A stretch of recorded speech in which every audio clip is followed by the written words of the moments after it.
Hello, welcome back to the podcast, everybody. It's your host, John Scardina. I have the very awesome Nat Sellers with me here today with a very cool shirt that he got. Look at all those disasters on his shirt. Beautiful. How many disasters we put on there? We put on, what, 19, 20? 15? 15, 14? See how good Hey, do you want to do your fun introduction real fast for us, Nat? Hi, diddly ho, Preparedness. I love it.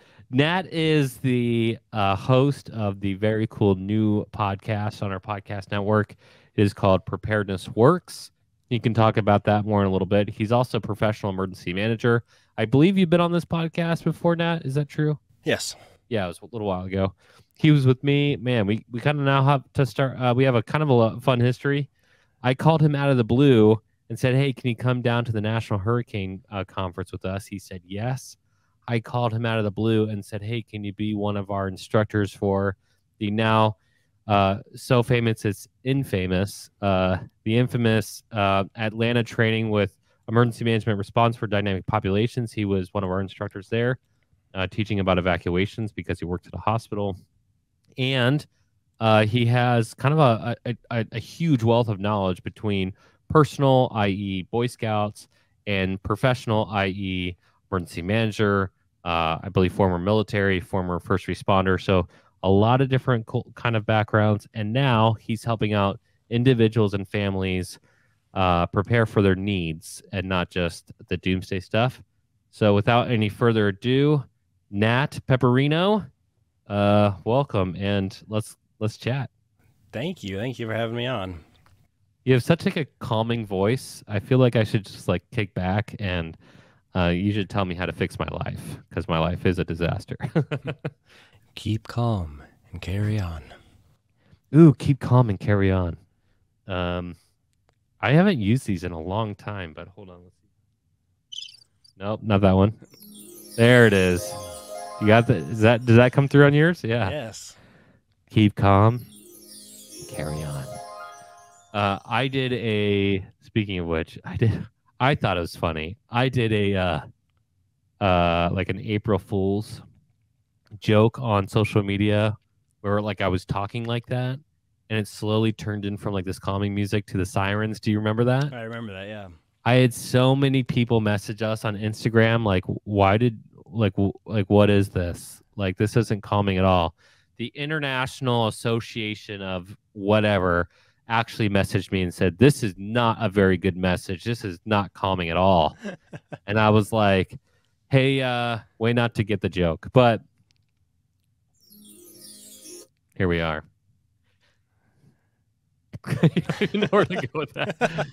That's awesome. Nat, tell us the this is so fun. So this is our essentially right before our Halloween episode. Is it kind of spooky?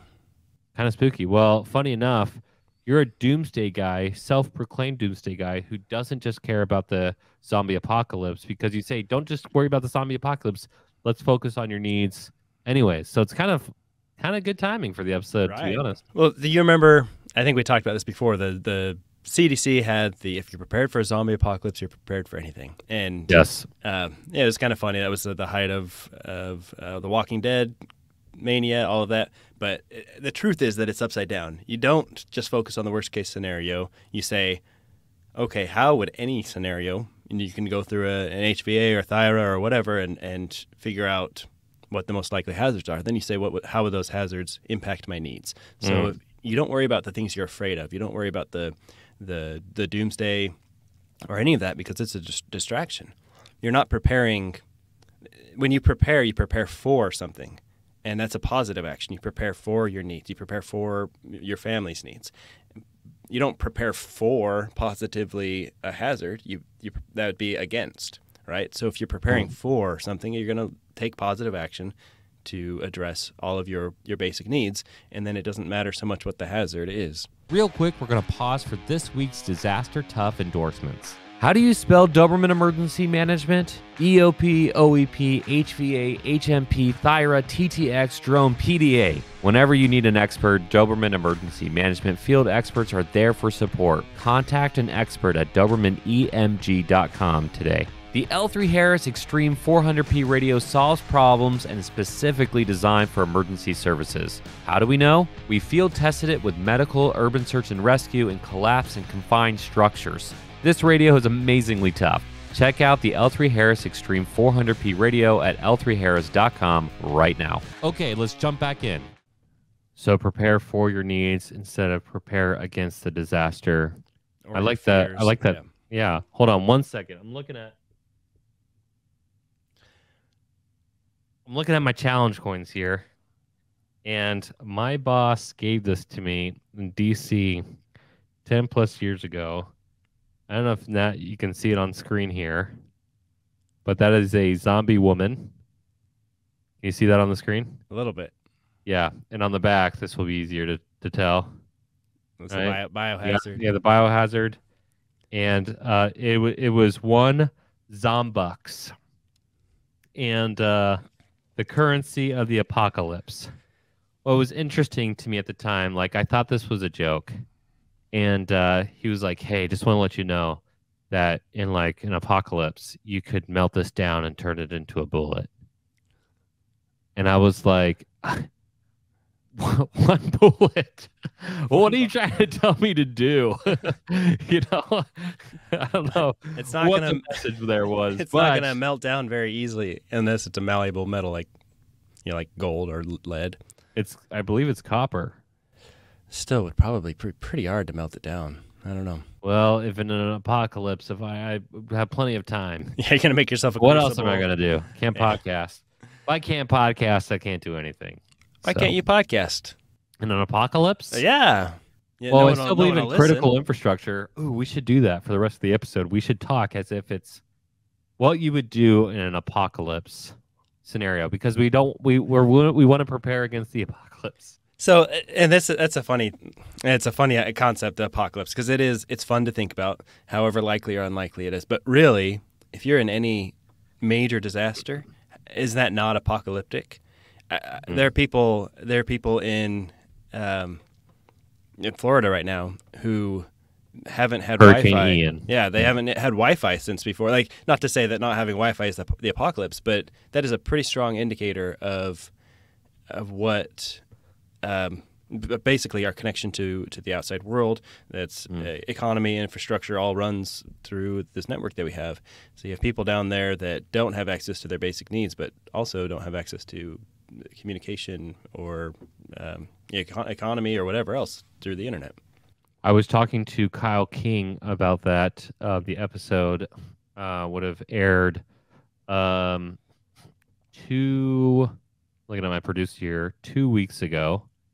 And basically, we were looking at the reality of if you can't access systems like your pension and your money and even potentially gears.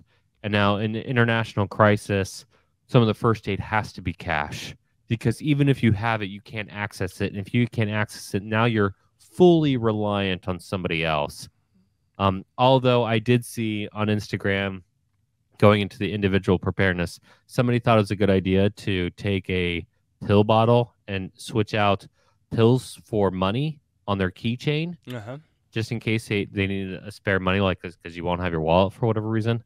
And I was like, I don't know, in an apocalyptic scenario, pills actually might be worth more than cash. Yeah, it depends on the pill. I don't know if you want to switch that out. It's all about situational awareness, I guess. Well, yeah, and that's a lot of people store precious metals because they think, gold will always have value, and maybe it will, maybe it won't. I'm not going to trade anybody anything for gold in an actual post-apocalyptic scenario, but in the real world, it's a pretty good way to diversify your investment portfolio, because we also prepare for retirement and prepare for, not against. Right.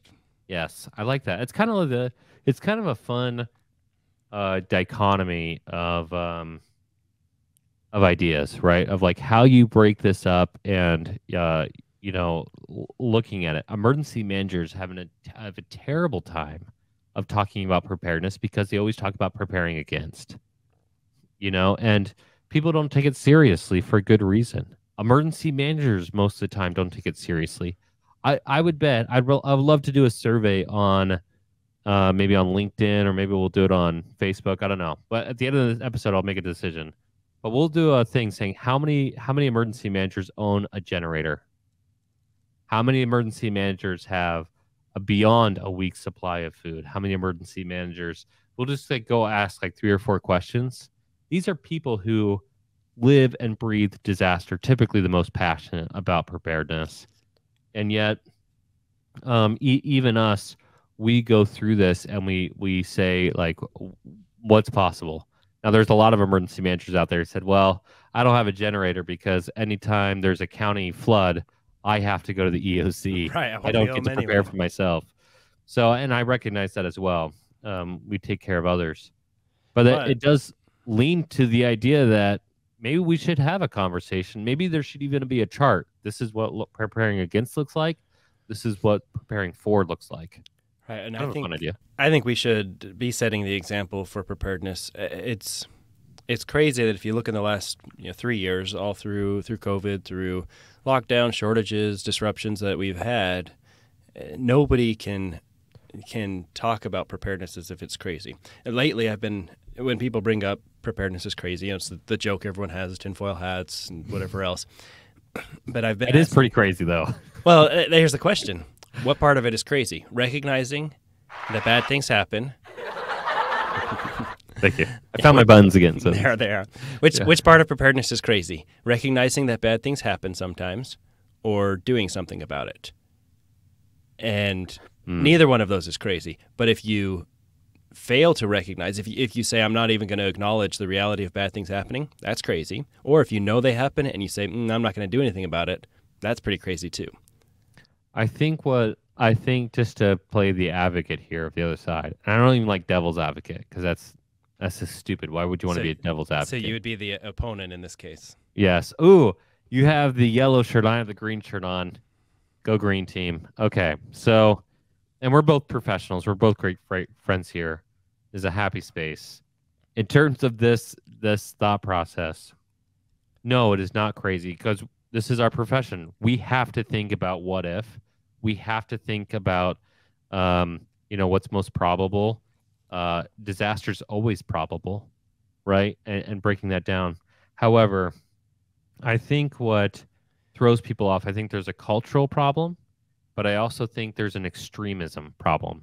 And an extremist in any scenario is dangerous. It could be political. It could be religion. And I'm religious. It could be, your hobbies, right? If you're like in, what was that movie? Napoleon Dynamite. If you're still trying to be like a football player at, 20 years after, that's extremist, right?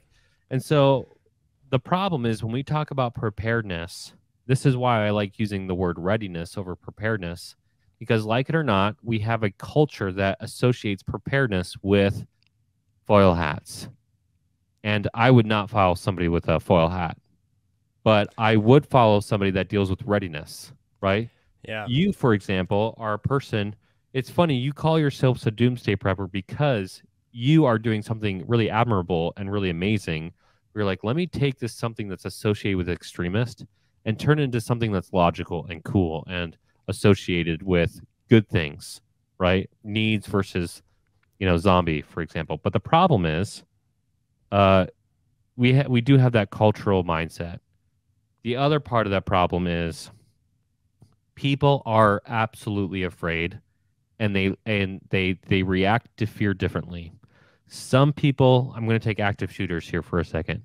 Some people are so afraid of active shooters that they think all teachers should be armed. You're not going to turn Bambi into Rambo, right? You have a 4th grade teacher who wants to be a humanitarian, expecting him to be Rambo. Not going to happen. So that's one way they express their fear. But the other side of the aisle is the exact same thing.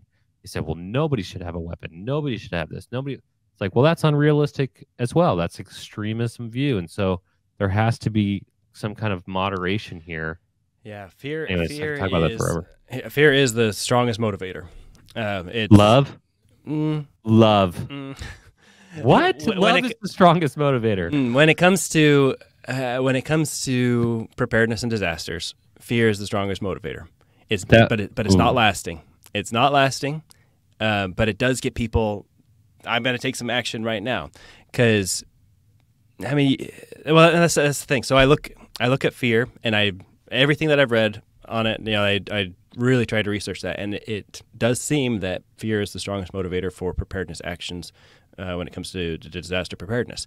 But it's not lasting, and what is lasting is love, and that's the important mission here, is to look at preparedness. And I know there are extremists in anything, right? Like extremist views, but the vast majority of people who prepare are not holding crazy views. They're not extreme. So what they need, and it's not a huge cultural shift, but what they need is people to stop telling them they're crazy for doing something that's rational and reasonable. And as emergency managers, we can give them the tools. Say, hey, here are the most likely hazards in your area, and this is how they can impact your needs. I love that. I love that part, right? Here's what's most likely in your scenario. You also mentioned needs, right? Like if you prepare, if I have a tent, I can use that tent for camping, or I can use that tent if my house burned down, or if I was in Syria, if I have a tent that could save my family's life from a storm when I need to, evacuate with 10, 20 million other people getting out of a war zone, like conflict. And so there's lots of different use cases for a single item. Right. And it meets the same need that is shelter. All right. So Yes, all of those the need is different shelter. hazards impact that need, which is shelter. And by addressing this need, hey, I have a tent. That's an alternate shelter. I have redundancy in shelter. I've got my home, which most situations you're not going to have to leave your home. But you're like, hey, now I have an alternate shelter source, but it doesn't have to be the only one. Obviously, you can plan on going to a friend's house or a hotel out of the area, or in the area, depending on the hazard. You just look at your options, and all of these things, you have them in front of you, and then depending on the situation, you make a decision. Yeah, wouldn't you agree though? Like if you're looking at a tent versus building a bunker, there's levels there. Right. And I don't think you would support, maybe you do, but I wouldn't think that you'd be like, oh, yeah, let's all build bunkers underground. Now, I will say if you live in Tornado Alley, you might want to. Right. Of right? course. But that's, you but that's probably, not like an EMP, right? Not that you probably want to. You probably should. If you live in Tornado Alley, you probably should have a tornado shelter. Yes.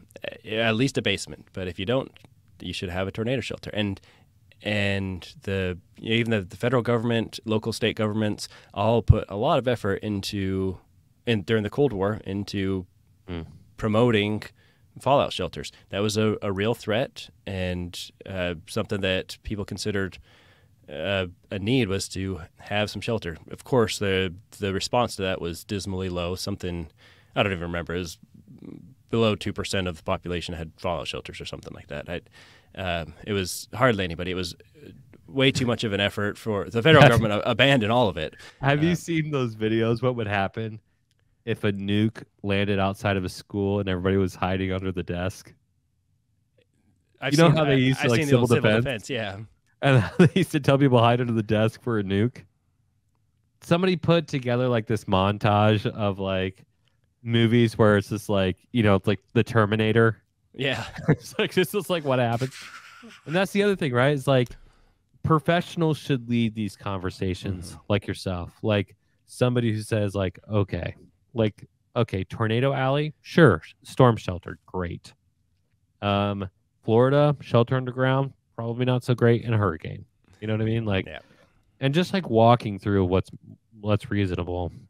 I think the other part of the argument of like why maybe culture hates preparedness so much is because, I mean, they had the fear part, but we do have a mentality of like, I'll worry about it when it's in my face, but that's not how disasters work.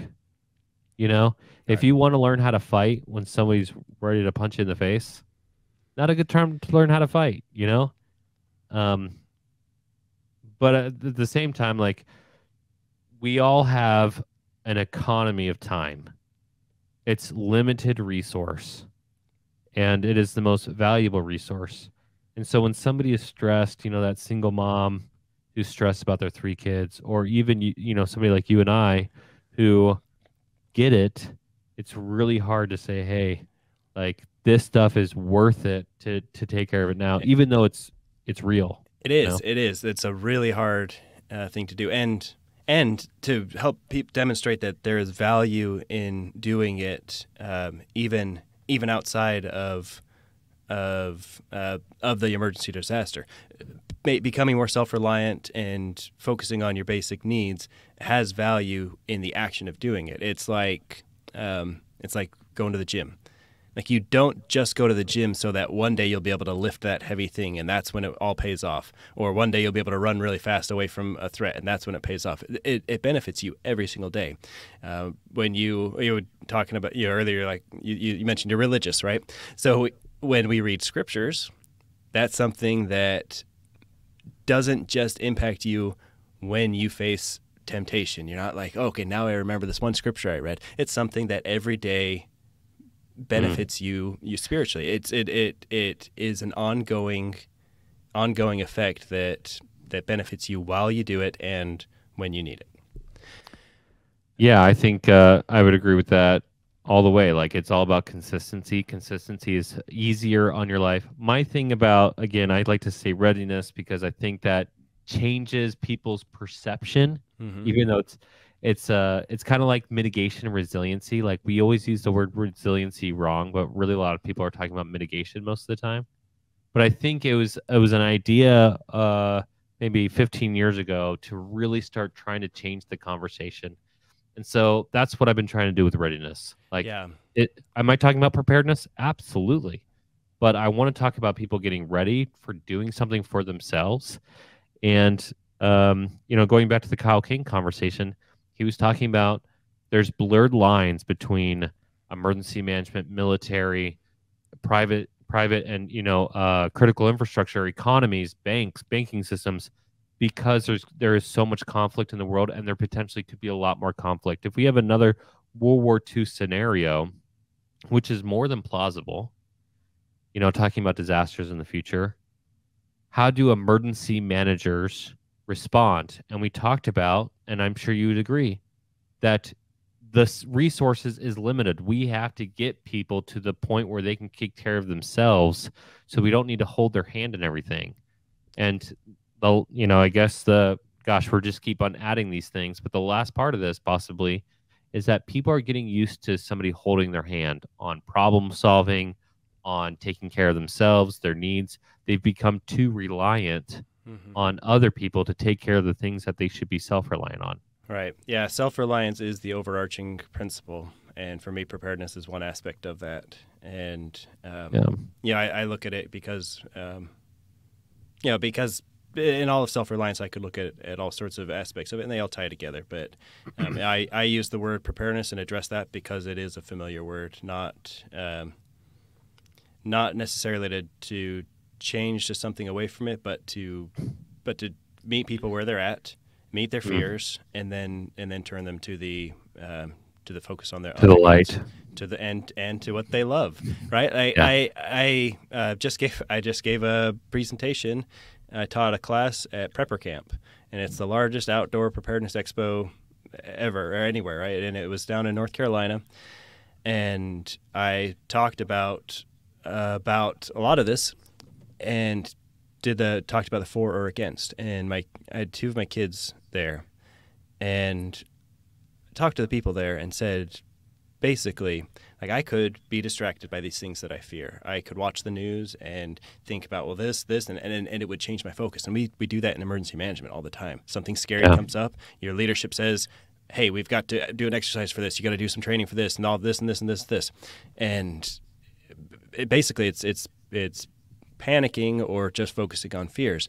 And in my home, I can look at my kids, and I love them, and I know what they need for survival, basic needs. And not necessarily all their emotional needs, but because I love them, I can have that sustained thing where fear might have you got me interested in something. Now I know, okay, I can ignore that distraction. I can focus on what I love and what I need. But you did mention the people who, it's hard. It is hard to really do all of the preparedness stuff. There's so many things that you couldn't even create a checklist that said that had all of the things on it that would make you prepared. You talked about the single mom who's struggling to feed her kids, but there are so many people in the country and the world that are in a situation like that, and that is a problem that emergency managers have to address as well. Because what's our solution to preparedness? It's build a kit, make a plan, stay informed. And it's like very simplistic, and it doesn't really. I mean, it's beneficial, but it's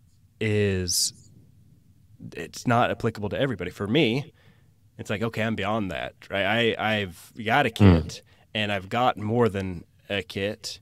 I have a plan, and I've practiced my plan, and like I'm beyond it. So if emergency management is going to help people who are already interested in preparedness, that's not helpful. But then there are people who don't know how they're going to feed their family today or tomorrow or the rest of the week. How are they going to be able to put aside 3 days worth of food for an emergency? And but that's where this message of your own basic needs, understanding your needs and addressing them comes in, because as a part of the whole self-reliance picture, some things you can't do for yourself. Some things you are in a situation where you can't provide that for yourself, but that doesn't mean that you can't be self-reliant, because you find a source or a network or a group that can help you bridge the gap from where you are to where you want to be. And working on self-reliance, preparedness being a part of that, figuring out the network, the tools, the resources that you might have available. It could be a church group or a food pantry or a neighbor that you've developed a relationship with, and working together with other people can increase your self-reliance and make you more capable as well. I love the idea that the aspect of emergency management, the humanitarian aspect of emergency management, is helping out those who can't help themselves. And we also have to be cognizant of the reality is we help those who can't help themselves. Some have put themselves in that situation, others have not. And that doesn't change if we choose to help or not. We're the helpers. Right. However, we will make our lives easier if we can get other people to help themselves, and they will be much better off for it. And so there's a lot of different ways to do that. And maybe we can spend the last couple minutes talking about how an emergency manager would approach preparedness or readiness. And in their communities, some serve public entities, counties, states, federal. Others serve organizations, hospitals, corporations, whatever.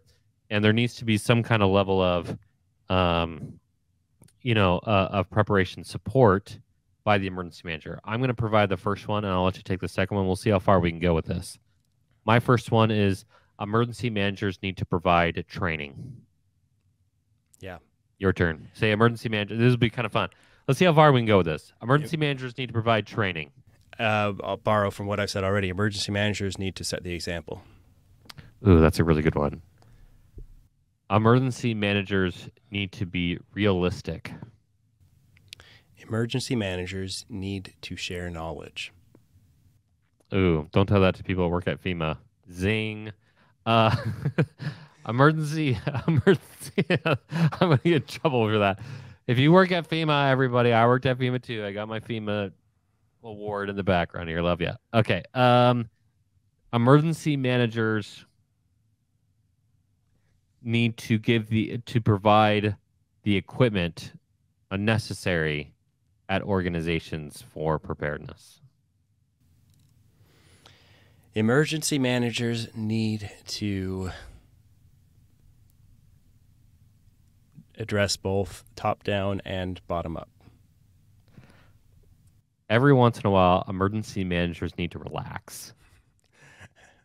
More than every once in a while, emergency Yeah. managers need to There are relax. too many emergency managers who take themselves so seriously that they alienate all their stakeholders. Breathe for a second. Yeah. Ooh, I got another one. Oh, you want me to do it? Yeah. Emergency managers need to use data. Yes. And emergency managers need to interpret and share the data. Emergency managers need to take emergency management response for dynamic populations course. Yes. Woo! Did we do it? That was pretty good. That was good. I think we should do that survey. I think I'm going to ask how many emergency managers have a generator for themselves. Wait, Do you have a generator? I have a generator. Of course you do. Is it a whole house generator? No, it's not a whole house generator. However, we do have does have an outlet that plugs directly into our breaker box. So I put it outside, plug it into the house. It's just not like a Generac where it kicks on by itself. It's a Generac should be one of your sponsors. Yeah, Generac, you want to sponsor me? Hey, Generac, sponsor Preparedness Works and the Readiness Lab network. It is we have a large generator. You plug it into the house. I think it's a good middle ground for where I am. A budget thing. A generator is a big expense, but yes, it is. Yeah, that's the one aspect of one of my foundations that I teach for preparedness is financial preparedness and budgeting. Yes, great. Yeah, and you have to plan for it. So you put the money aside and buy it outright. A generator is a tough buy, and even though I knew I needed to have it for a long time, I did a lot of research, too much research. I was just like, I don't know. I'm comparing these. I don't want to. Then power goes out again. I'm like, no, I'm gonna buy one, and then I'm like, dies off a little bit. I just want to get the right one. Just get one. Get a good one. It can be any of the main brands, and you're gonna be fine. Let me look this up here while we're talking. I'm gonna do this in real time. If you go to Doberman Emergency Management, DobermanEMG.com, under resources, under product recommendations, these are just things that we found to be helpful. We provided a generator there. Actually, I think it's under power outage supplies. There you go. And we provided a generator that was highly recommended to us, and my father ended up getting it. And he's on dialysis, and thank goodness, because they lost power, and they called an electrician to be able to hook it up to the house. But it's a Duramax, and it's not a whole house generator, but it will do several things for them. And between him and my mom, when they lost power in Ohio for a couple days from a storm, this helped them out. So again, they're not a sponsor either. So Duramax, Generac is looking at being our sponsor potentially. You guys have a bidding war, but seriously, it's I'm looking at it right now. One of the positive things about that is it's dual fuel, gasoline or propane. Propane you can store basically forever. Gasoline you would have to use a fuel stabilizer and rotate through it. But those are both good fuel sources, and being able to switch between them. This one's 21% off. Nice. I just clicked on the Amazon link. That's actually, you're welcome, Planet Earth, for this link. You've also, I'm looking at the other products. You've got the Gas One portable butane stove. Yes. That is my #1 power outage tool. I love that. Yeah. I have a Gas One. I also have a Coleman, but they are amazing. They're safe. They are effective. It is. You can use this one in a house. You can. Yep. Yeah. I put it right on my stovetop. Yep. Cook right there. It'd be like if you had natural gas in your home. We've actually found that the way I found that product was Japan, because they cook on table for like nabe, and like there's different meals that you can cook in a pot on a table. Means something to me. Yeah. Yeah. It's like do you know what shabu shabu is? Shabu shabu is probably easier to explain. Actually, they're both pretty similar. But shabu shabu is like the sound of emotion. So they cut meat so thin that then they put it in boiling water. By the time they say shabu shabu, or they don't actually say, but by the end of that motion, it's already cooked. It's that thin, and then they dip it in like a sauce. But anyways, they all use these in their homes on that table, And I was like, this is so much better than like the giant cans that I would always get, like, the propane cans. Right. Yeah. It's a great little tool. And the people use the jet boil, which is a good solution too. But yeah, these you can use the butane cans. Some of them have a connecting hose that you can use the green propane ones as well. Oh yeah, perfect. Yeah. But yeah, you can boil water in just a couple minutes. It's an effective working stove. Dang, dude, we actually came up with a pretty good list here. The Mountain House. I specifically got a call out from our good friends at Disaster Class, Wesley and Jason. We talked about food supply on another episode, and one of our friends was like, "Hey, I'm just gonna go to Costco get it." And then he messaged me. He goes, "I listened to your episode. Make sure you say Mountain House. I love Mountain House." So, also not a sponsor, Mountain House. So you're welcome. Let's do it. Let's do a bidding war between Mountain House and Nutrient Survival. Nutrient Survival is also. Is that your go-to? See, lots of different brands out there. It just shows that there's so many different options. Yeah, and it is interesting because you look at the different options, and some of them have extra vitamins. Some of them have protein. Mountain House is known for having protein in it. It's got actual meat in it, which is good. But then you look at other brands that don't, but some don't and they're enriched with extra vitamins. So you just have to know what you're buying, because a serving, if it says, it has 180 servings and 60 of those servings are drink mix, don't get tricked. And like another 40 of those are oatmeal or something like that. I bought $200,000 worth of 14 packs of oatmeal. Yeah. So make sure you know what you're getting. Now, this type of food, Mountain House, Nutrient Survival, ReadyWise, things like that, are really good for the first steps. It's your immediate or short-term emergency preparedness. Yeah. But if you're looking at storing long-term stuff, you want things like NutriStore or the Emergency Essentials or Thrive or whatever. There are other ones that have ingredients, and it's just like here's some diced potatoes, or here's beef or chicken dices or carrots or whatever it is, and then you've got your regular foods but you can have them. That's smart. Yeah. So these meals are great for the short-term, immediate use. But we might have to put this link in our show notes. I'm looking at my producer here off screen. This link. His name is Amin, by the way. So everybody on our social media, you should say hi, Amin. It's spelled Amaan, like a man, but it's pronounced Amin. He's awesome. Anyways, but this link, I can't even tell you how many times like these products have saved my life. Like the Cat 3-in-1. Oh my gosh. I started Doberman Emergency Management. I had no money. I had nothing. That was a whole crazy story how we kind of basically lost everything, and I was trying to scramble, which is why we started the podcast originally. But then my battery died on my crappy Kia Soul. If you guys would like to be a sponsor, maybe I'll change that vernacular. But we had a Kia Soul. I was driving it. It's the hamster car. And the battery died. And this generator, this portable little generator, power station, with the jumper cables, started my Kia Soul every day for 3 weeks until I got a small client and I was able to replace the battery. The battery on a car is $140. I did not have $140 to replace the battery. And that shows like how tough it was in the beginning. Some days my wife might think it's as still as tough. But that I mean, it was so helpful. Like it's such a great tool. We have the wool blankets. These 4 lights, by the way, that is like my hidden gem here. Nobody knows about these lights, but they come in a pack of 4, the everyday 360 LED lights, camping lanterns. Mm-hmm. I got these like 4 or 5 years ago.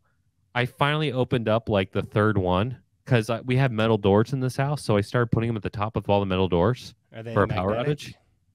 Yep, they have magnets on the bottom. And you can either open it up or you can, this is where I start to geek out on preparedness, but you either can open it up or it has flashing red lights or it has a flashlight option, but the battery still worked like 4 or 5 years later, right out of the bag. Yeah. I love this stuff. My latest podcast at the time of recording. So on October 6th, was setting yourself up for success. And basically, when you are looking at preparedness and meeting your needs, find the things that work, that do the work for you. And I gave some examples, but one of them was the cat tourniquet, the cat combat application tourniquet. It's so effective and easy to use that a 5-year-old can use it effectively. And like improvising a tourniquet, it's simple to do, but you need to really know what you're doing, and it relies on the operator. Yes, you have to be strong too to do it right. Right. Honestly. So yeah, if you're doing an improvised tourniquet or other types of tourniquets, it relies on your own ability and knowledge versus something like the cat that relies on the effectiveness of the tool. And even a 5-year-old with very little ability or knowledge can use it effectively. So things like the butane stove, it's like, no, but you don't have to go start a fire outside. You don't have to use your charcoal grill. It's like, it's so easy to use. You plug in the fuel and you turn it on and it's a stove. So find things that do the work for you, that when you're in a high stress situation, especially the first few days, I think about people in Florida, before any help arrived, they're worrying about their families, their life, their safety.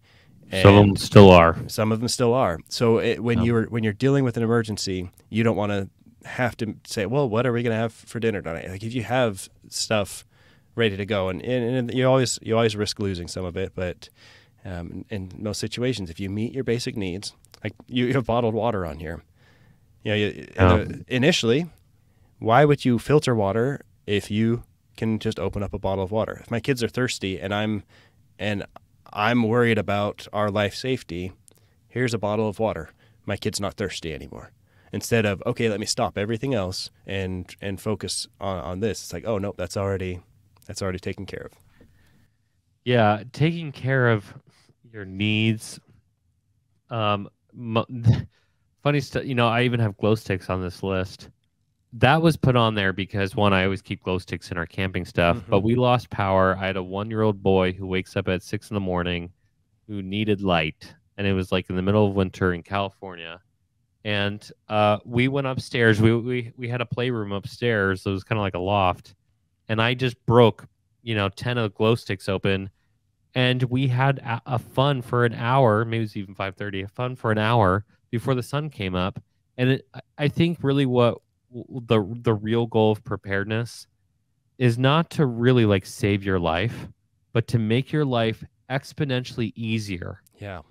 And if part of preparedness, for example, is just knowing how to contact your insurance company. Again, yes. Just like how to contact, what's in your policy, like what, all these things, that's all part of it. And for those who are like, okay, I'm overwhelmed by literally everything in my life, if you try to do everything at once, you will likely fail. Now, I would suggest going on to Doberman and DobermanEMG.com and under power outage supplies and literally just getting everything off that list. Boom, done.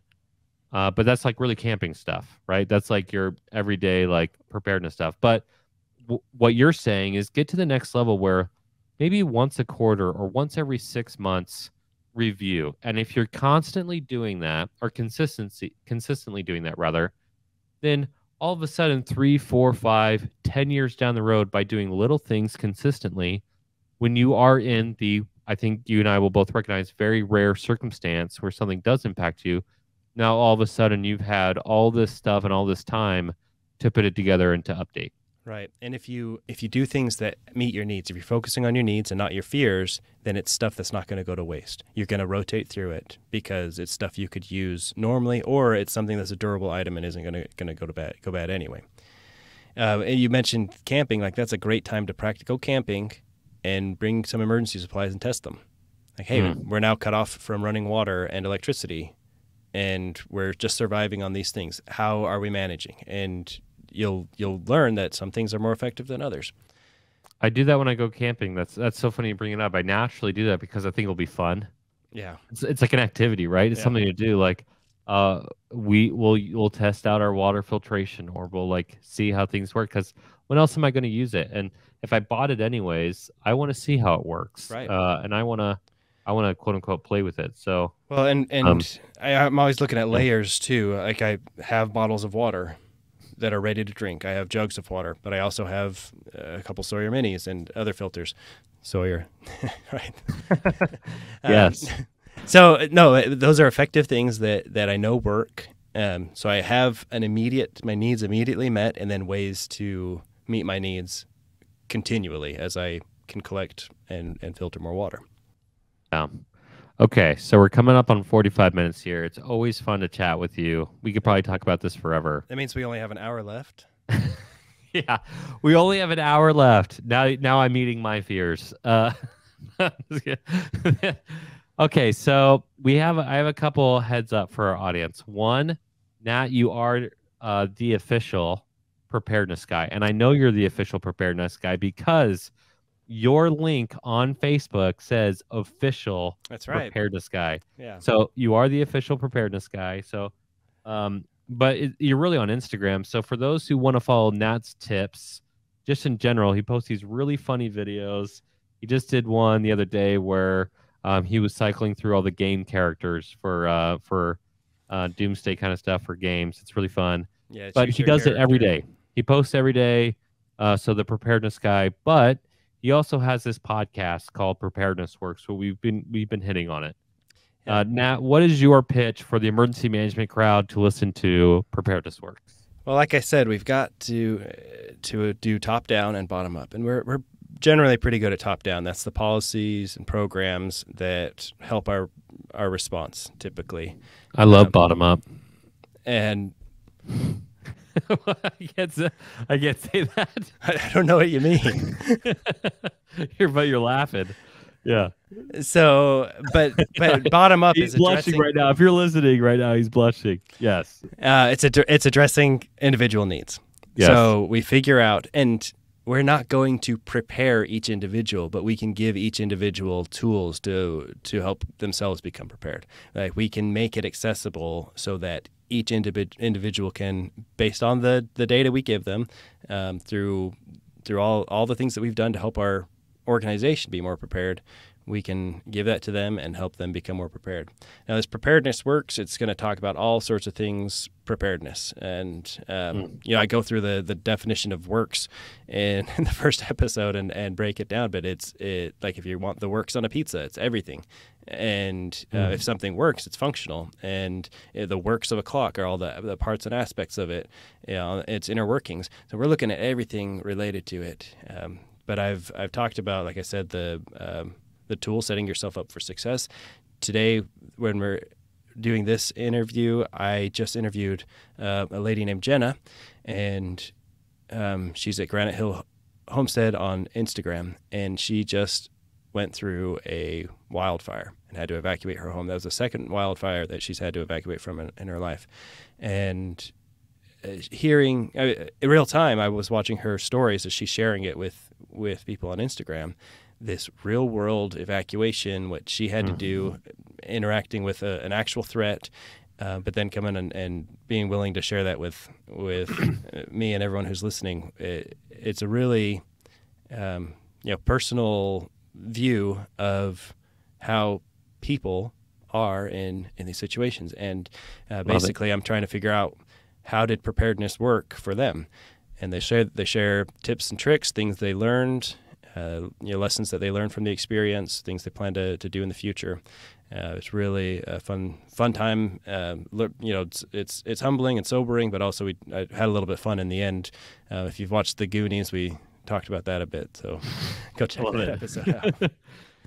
So, and I think for everybody listening in, like obviously you and I think we mesh pretty well, and we can kind of laugh and have fun, but the reality is a crisis turns into a disaster without preparedness, and that goes for your job, that goes for opportunity, that goes for hurricanes or wildfires, or for most parents, the scariest day of their life, hearing about an active shooter, whatever it may be. Preparing for your needs and preparing for things instead of against things will make your life easier. You will be happier And quite frankly, as the emergency manager, focusing on it in your community and finding new and creative ways to do that, kind of like Nat has been doing, you'll have this opportunity to see the impact of it. And if your community is prepared well, if the people that you're working with in your community know how to access their insurance and know how to find shelter and know how to do stuff, all of a sudden you'll be in it could be a large disaster, and you could be wondering, why isn't there a lot of people in the shelter? Oh, right, it's because we've been preparing them for it. Why are people not asking for food? Oh, right, they have it. And so it gives you more time to get things together, your supply chain together, to help out those who need. And so, man, so many great call outs, Nat. Any final thoughts for our show? No. Good. Can you get one last Preparino? Or Pepperino? Yeah, it's Preparino. Well, I'm like so long, Preparinos. So long, Preparinos. Okay. Hey, everybody. Thank you for listening to this episode. It's a little bit longer than normally do, but we were having a lot of fun chatting about several different topics about preparedness. Make sure you check out the Preparedness Guy on Instagram. Make sure you check out Preparedness Works. It's on all social media channels, hopefully by now. And it's obviously a podcast, so go and subscribe to that one. It's on the Readiness Lab network, of which I'm also on as well. Really great friends on there who are looking at different aspects of our job. I typically involve leaders, like a leader like Nat. Now we'll be talking about how to, solve problems and how preparedness has worked in people's lives. By the way, I love the call out of the etymology of the word there and how you're using it, and moving forward in that space. If you've done something in preparedness that's creative and fun, that's helped your community out, whatever that community might be, whether it's a traditional community or for your workplace, we would love to know what that is. Go on social media, Disaster Tough Podcast, maybe tag Preparedness Works and say, here are some of the ideas that work for me. Or maybe be willing to share your story, how preparedness works, so that Nat can contact you. Really fun way to do that. Yeah, I'd be happy. And if you're going into Halloween, Halloween's my favorite time. We don't have any official contest, but if you have something really cool for Halloween that you dress up as, I would love to see a picture of it. It's my favorite holiday, so please tag Disaster Tough Podcast in your post, and we'll see you for the next one.